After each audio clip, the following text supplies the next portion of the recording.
어제 뒤에 부분을 조금 못해서 그거 하면서 넘어가겠습니다. 19장 마지막 부분인데요. 그게 사울이 다윗을 죽이려고 하는 7번째 시도입니다. 7번째는 어떻게 하려고 했느냐? 18절부터 나오는데 다윗이 라마 나요스로 갔다. 라마로 가서 사무엘에게 갔다. 사무엘은 자기 고향, 아버지의 고향 에브라임 산지에 있는 라마라고 하는 곳, 거기에서 살고 있었죠. 왜 거기서 살고 있었는가 하면 사울이 하나님 앞에 범죄한 후에 하나님께 버림을 받죠. 그렇게 버림을 받은 후에 사무엘은 사울을 완전히 떠납니다. 다시는 보지 않겠다. 그래서 다시 만나지 않으려고 이제는 아예 사울이 다스리고 있던 기브아라고 하는 곳에서 떠나서 자기 고향인 라마에 가 있었죠. 그때 다윗이 도망할 곳이 어디인가? 사울이 자기를 죽이려고 하니까 자기의 부인인 미갈이 자기를 창에서 내려서 도망가게 하였죠. 그래서 도망을 가는데 갈 곳이 어딜까? 베들레헴으로 가면, 자기 고향으로 가면 분명히 와서 찾을 거고, 어디로 갈까 고민하다가 찾아간 곳이 바로 자기에게 기름을 부었던 사무엘에게로 도망을 가죠. 사무엘에게 가서 라마로 가서 거기에서 사무엘에게 사울이 자기에게 어떻게 했는지를 다 말합니다. 한 6가지 정도를 6번의 시도를 다 말했겠죠. 그렇게 말하면서 얼마나 괴로웠을까. 다윗이 괴로운 가운데 사무엘에게 자기가 도망 온 이야기를 쭉 하는 겁니다. 왜 내가 여기까지 도망을 오게 되었는지 다 설명을 하고 나니까 사무엘이 다윗을 데리고 나옅이라고 하는 곳에 가서 함께 살았다, 그렇게 되어 있습니다. 여러분, 라마와 나옅은 어제 말씀드린 것처럼 라마는 강동구고 나옅은 암사동이라 그랬죠. 그러니까 라마에 살았다도 되고 나옅에 살았다고 해도 되고 강동구 암사동에 살았다고 해도 되고, 그래서 라마 나옅이라고 하는 용어가 나옵니다. 그 이후로는 계속해서 라마와 나옅을 같이 씁니다. 라마 나옅 계속해서 나옵니다. 그런데 그렇게 살고 있다는 소식을 누군가가 사울에게 들려주는 겁니다. 사울이 너무나 화가 나죠. 왜요? 사무엘은 자기는 아예 보지도 않겠다 그래 놓고서 다윗과는 같이 살고 있으니까요. 말도 안 되는 거죠. 그걸 받아들일 수가 너무나도 없는 거죠. 그렇지 않아도 다윗이 미운데 사무엘에게까지 가서 살고 있으니 그걸 받아들일 수 없어서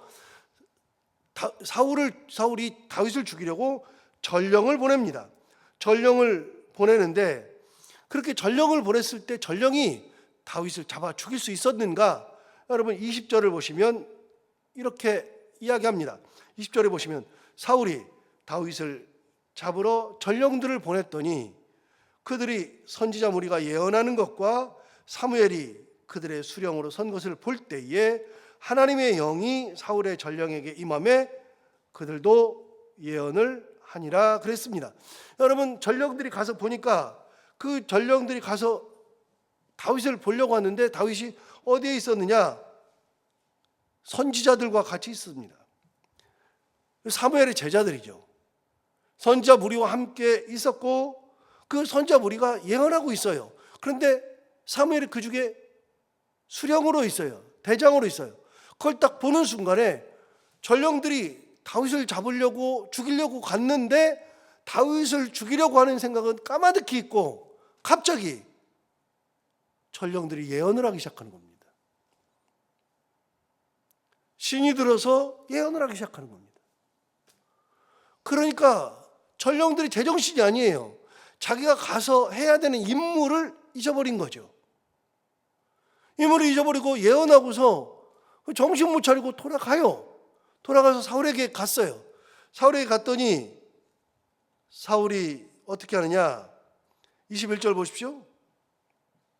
어떤 사람이 그것을 사울에게 알림해 사울이 다른 전령들을 보냈더니 그들도 예언을 했으므로 사울이 3번째 다시 전령들을 보냈더니 그들도 예언을 한지라.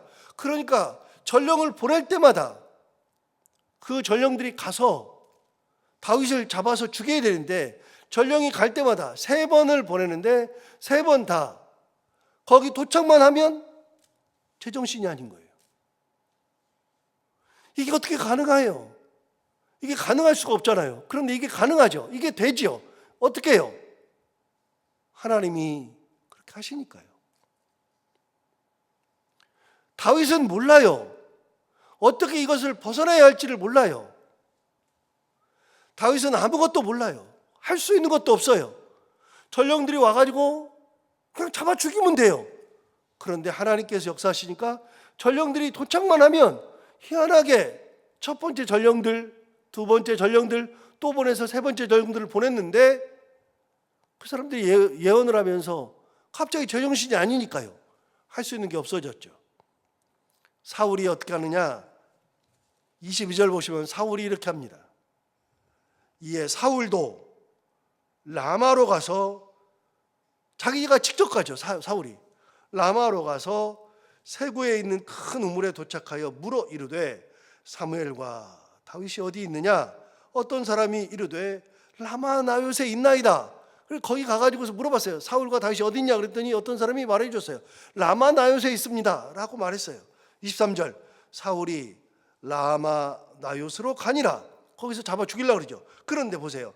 하나님의 영이 그에게 임하시니 그가 라마 나요새 이르기까지 걸어가며 예언을 하였다. 여러분, 라마 나요새 가서 예언한 게 아니라 갑자기 하나님의 영이 딱 임하니까 라마 나요스로 찾아가는 사이에 그 새 곳에 있는 우물가부터 라마 나요까지가 거리가 어딘지는 얼마큼인지 몰라도 걸어가면서 자꾸 예언을 하는 겁니다. 왜요? 하나님의 영이 임하셨으니까요. 그럼 여기서 답이 나오죠. 첫 번째 전령, 두 번째 전령, 세 번째 전령에게는 왜 그 사람들이 예언을 하느냐? 하나님의 영이 임하니까 예언하는 거예요. 하나님의 영이 임해서 예언을 하면 예언할 때도 제정신이 아니에요. 여러분, 악령 들어도 제정신 아니죠. 악령 들으면 어떻게 해요? 번뇌가 임해요. 헛소리를 막 해요. 그런데 예언을 할 때는요, 그때도 제정신이 아니에요. 내가 하는 게 아니니까요. 그러니까 전령들을 보낼 때마다 계속해서 예언을 한다. 그건 왜요? 하나님의 영이 임하시니까요. 그런데 사울도 그 우물가부터 라마나요까지 가는 거리가 어딘지는 얼만큼인지는 몰라도 걸어가면서 계속 예언을 하더라. 걸어가면서부터 예언이에요. 벌써부터 제정신이 아니에요. 그런데 여기 한 걸음 더 나가요. 24절 보십시오. 얼마나 웃기는지. 그가 또 그의 옷을 벗고 사무엘 앞에서 예언하며 하루 밤낮을 벗은 몸으로 누웠더라. 여러분, 사울은 왕이에요. 왕이 예언을 하면서 어떻게 했느냐? 옷을 다 벗어버렸어요. 홀딱 벗어버렸어요. 홀딱 벗고 얼마큼이나 있었냐? 하루 밤낮을 벗은 몸으로 있었더라. 하나 물어볼게요. 여러분, 사울은 남자잖아요. 남자니까 싹 벗어도 괜찮죠? 그래요? 여러분, 세상에 누가 옷을 활짝 벗고 다 벗고 입고 싶냐고요? 언제 벗어요? 제정신 아니니까 벗는 거예요. 제정신인 사람이 누가 벗어요? 여러분, 남자는 다 그래요? 저는요, 진짜 이 여자분들은 연세가 들어도 여자분이라는 것을 느낄 때가 있어요. 우리 이 권사님들도요, 교회 올 때요, 얼마나 예쁘게 하고 오시는지 몰라요. 그냥 이렇게 예쁘게 해야 돼요. 그게 기본이에요. 새 얼굴 잘 안 보여줘요. 여러분, 그건 당연한 거예요. 그럼 이렇게 말할 수 있잖아요. 연세가 그렇게 많이 드셨는데 뭔 화장을 하시냐고. 당연하죠. 연세가 들었어도 해야 되는 거죠. 그건 당연한 거 아니에요? 여러분, 남자들은 그냥 이렇게 나이가 듣고 나는 왕이니까 다 벗어도 돼요? 안 돼요. 여러분, 집을 나갈 때는요, 쓰레기만 버려도 그래도 옷을 잘 차려입고 나가는 분들이 되게 많아요. 여러분, 사람은 그래요. 누가 그냥 가서 옷을 홀딱 벗고 싶어요. 안 벗죠. 절대로 안 벗죠. 여러분 아시다시피 제 며느라이들이 이 며느라이가 이제 혼인신고를 제가 지난주에 시켰으니까요. 혼인신고를 했어요. 미리 했어요. 뭐 여러 가지 일들이 있어가지고 어차피 결혼하니까. 혼인신고를 했어요. 그런데 이제 며느리인데, 며느라이가 저희 집에 있잖아요. 저희 집에 있는데요. 이제 2주 돼 가는데요. 저는 집에 들어가면 대부분의 남자들이 다 그러는데요. 옷을 벗어요. 기본만 입어요. 그래서 저는 이렇게 옷을 벗고 있으면 제 아내가 있으니까 괜찮아요. 누가 와도 아내가 나가면 되니까요. 그런데 아내가 평소에 쓰레기를 버리러 가거나 뭐 할 때는요, 문을 꼭 한여름에도 닫고 가요. 왜요? 제가 벗고 있으니까, 옷을 입어야 되니까요. 그런데요, 며느라이가 오니까요, 옷을 못 벗어요.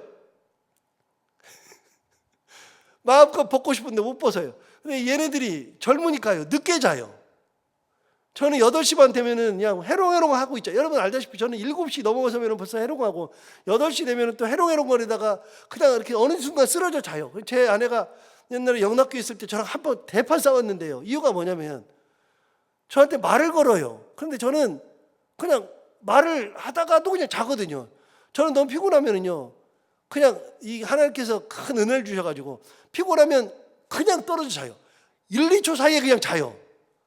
그런데 집사람하고 얘기하는데 갑자기 얘기하는데 제가 자버리니까요, 저를 깨워요. 막 깨우면서 자기를 무시했다고 막 그래가지고 엄청 싸웠어요. 이제는요, 말하다가 제가 말이 없으면요, 저를 이렇게 쳐다봐요.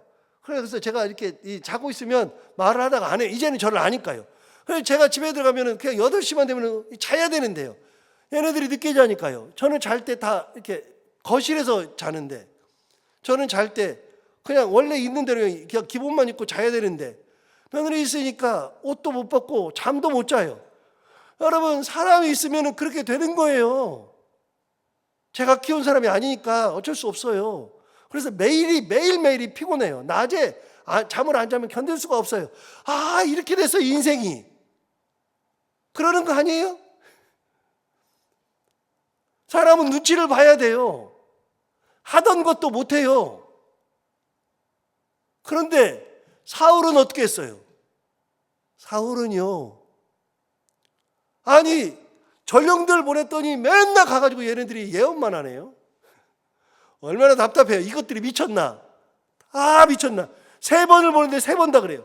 자기가 내가 직접 가리라 갔어요. 가는데 자기는요, 가서 예언하는 게 아니라 길거리를 걸어가면서부터 예언하기 시작해요. 그러더니 사무엘 앞에 딱 가서는요, 옷을 홀라당 벗고 거기에서 누워가지고 하루 밤낮을 누워가지고 하루 밤낮을 예언을 했어요. 그래서 여러분 보세요. 24절 다시 보세요. 뭐라고 말이 나왔느냐? 24절, 그가 또 그의 옷을 벗고 사무엘 앞에서 예언을 하며 하루 밤낮을 벗은 몸으로 누웠더라. 그 다음 뭐라 그러냐면, 그러므로 속담에 이르기를 사울도 선지자 중에 있느냐 하니라. 이건 옛날에 들었던 얘기인데요, 무슨 말이에요? 속담이 뭐예요? 야, 사울도 선지자야? 이게 뭐예요? 놀리는 말이에요. 놀리는 말. 야, 걔도 목사야? 걔도 그런 거야? 이게 다 놀리는 말이에요. 그러니까 사울도 선지자 중에 있느냐, 이렇게 하는 속담이 생겼어요. 이게 사울이 하는 거예요. 사울은요, 완벽하게 다윗을 죽일 수 있다고 생각해요. 완벽하게 계획은 성공한다고 생각해요. 그러나 그 모든 길목 앞에는 하나님이 딱 막고 계셔요. 하나님이 막고 계셔요. 안 보이는 하나님이 막고 계셔요. 하나님은 너무나도 방법이 희한하죠. 어떤 방법을 쓰셔요? 생각지도 못하는 방법을 막 쓰셔요. 어떤 방법이냐? 하나님은 하려고 그러는데 창을 던지려고 그러는데 희한하게 다윗이 그날따라 창이 잘 보여. 그냥 그걸 피할 수 없는데 희한하게 그날따라 싹 고개만 돌리면 피해요.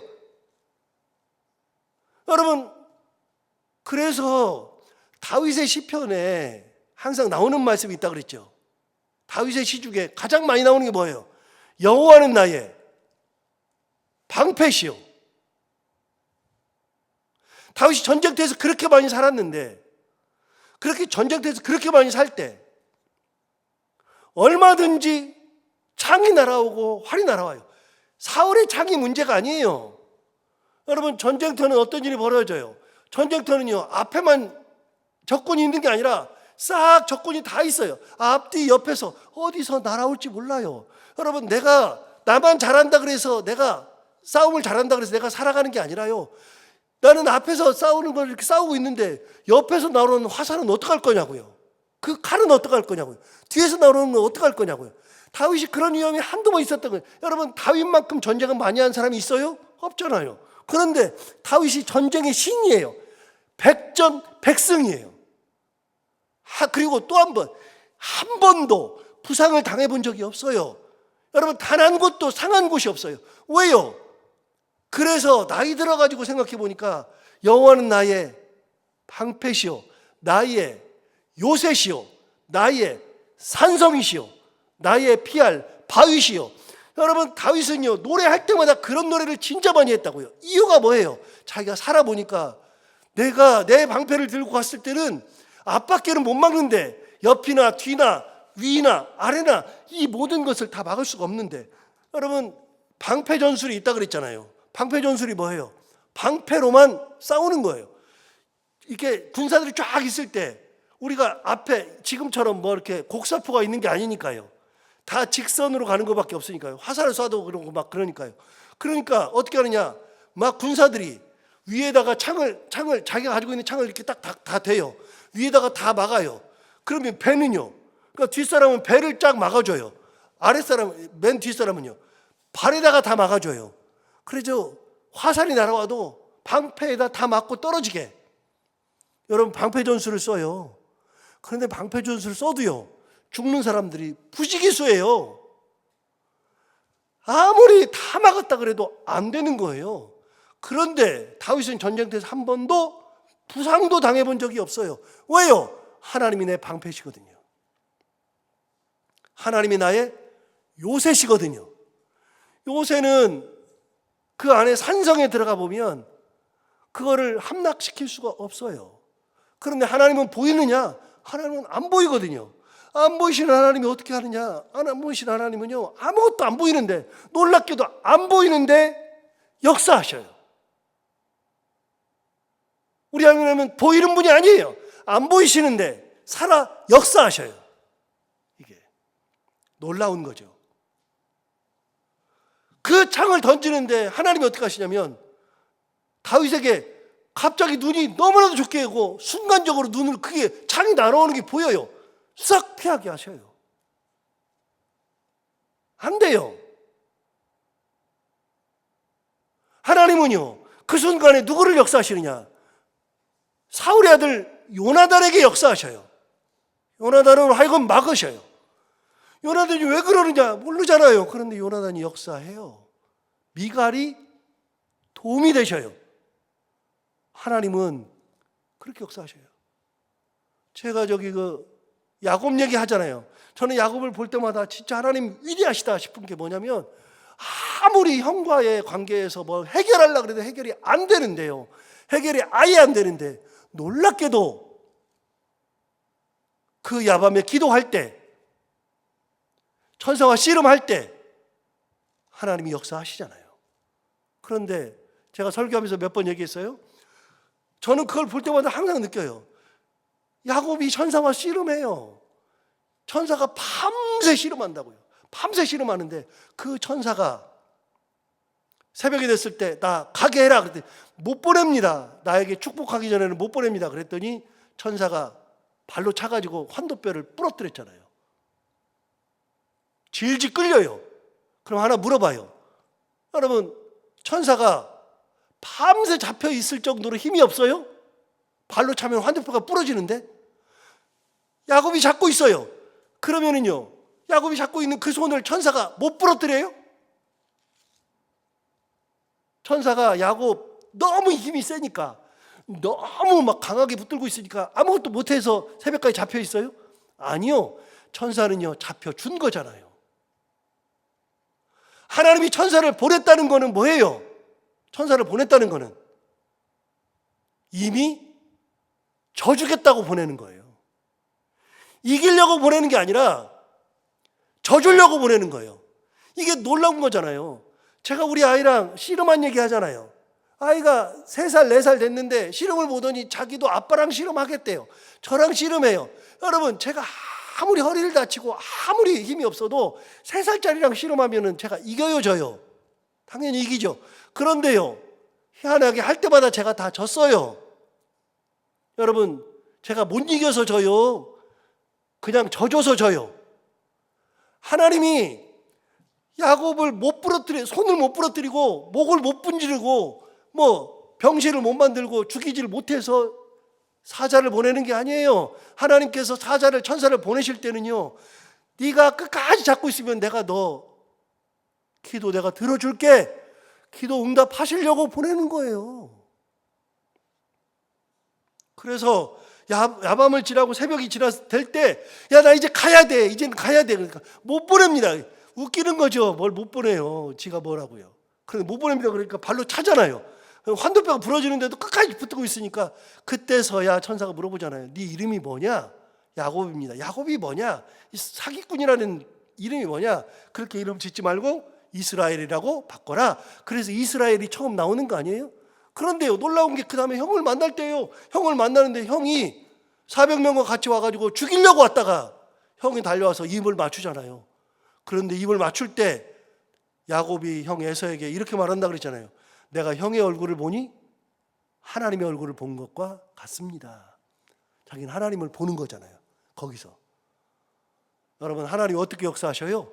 안 보이는데요, 간단하다 그랬잖아요. 하나님은 그냥 에서의 마음만 슬쩍 만져주면 끝나요. 그동안 20년 있던 응어리가요, 하나님이 살짝 만져주면 그냥 눈 녹듯이 싹 녹아요. 눈 녹듯이.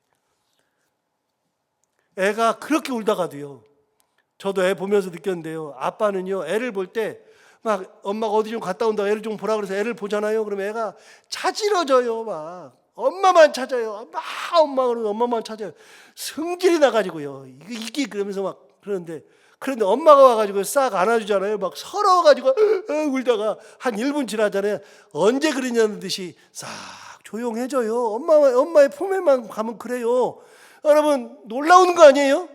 하나님의 품에 가면, 하나님의 은혜만 입으면, 하나님이 손만 만지면 그냥 그 모든 응어리들이 싹 다 사라지는 거예요. 이게 하나님은 살아 역사하시는 거예요.